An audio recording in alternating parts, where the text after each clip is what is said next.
Olá, prezados amigos e irmãos. O tema de hoje é: Deus falou comigo hoje, várias vezes. É a história de um homem que conheço, e assim ela foi narrada. Normalmente acordo cedo, mas às vezes faço o corpo mole e durmo um pouco mais. Hoje acordei às 3h30. Abri as janelas, penteei o cabelo, sentei-me e orei com um grupo de pastores da madrugada.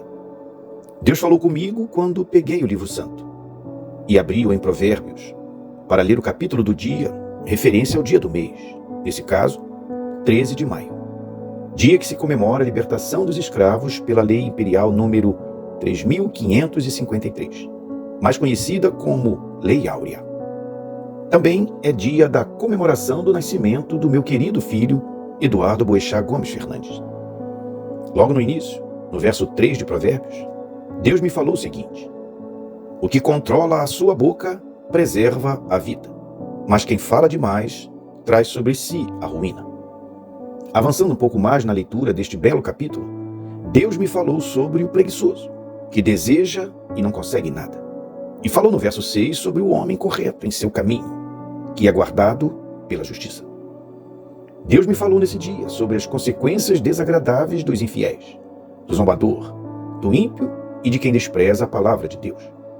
Estes zombadores, diz a Bíblia, receberão desprezo, se alimentarão de violência, serão odiados e cobrir-se-ão de vergonha.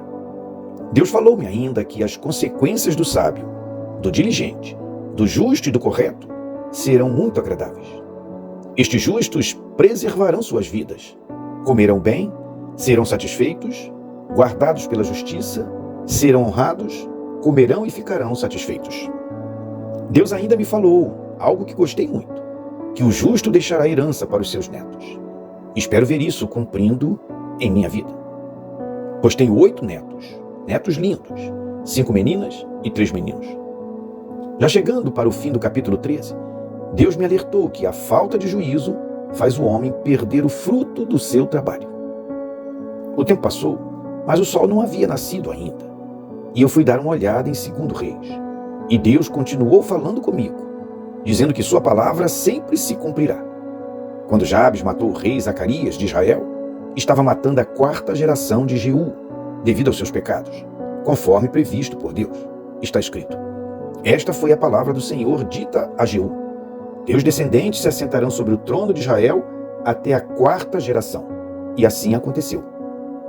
Seguindo em 2 Reis, já pelas 5 horas, Deus me falou, pela vida do rei Ezequias, que ele pode fazer prosperar aquele que nele confia e o serve de todo o coração.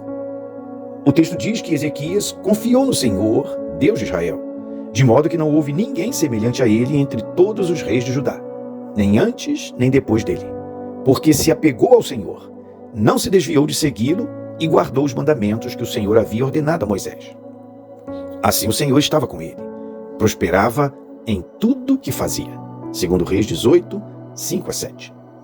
Ainda em 2 Reis, pela experiência do rei Ezequias, Deus me mostrou que as orações de Ezequias funcionaram contra a ameaça de Senaqueribe e quando esteve doente. Deus aniquilou o exército de Senaqueribe e curou Ezequias, dando a ele mais 15 anos de vida. Já pelas 6 horas da manhã, Deus continuou falando comigo, dizendo que os regenerados têm uma viva esperança e uma herança que não perece. Isso quando li primeira carta de Pedro, capítulo 1, 3, 4. Prosseguindo na leitura, Deus me deixou impressionado com o estilo de vida que Deus requer para o seu povo. Ele quer que seu povo exulte na provação, esteja com o entendimento pronto para entrar em ação, tenha autocontrole e espere inteiramente na graça. Deus falou também que devo ser santo em todo o meu procedimento, porque Ele é santo. Lembrou-me que a regeneração que Ele operou em mim foi por meio da palavra de Deus, que vive e permanece para sempre.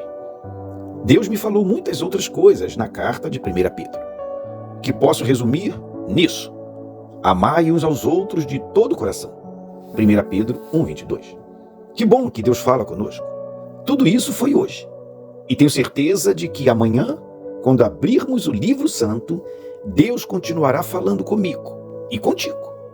Espero que Ele nos ajude a absorvermos suas preciosas palavras, para torná-las uma prática na vida, para honrá-lo e esperarmos sempre por Ele. Que Deus nos ajude nessa busca pela vontade de Deus, para honrá-lo e esperarmos sempre por Ele. Amém.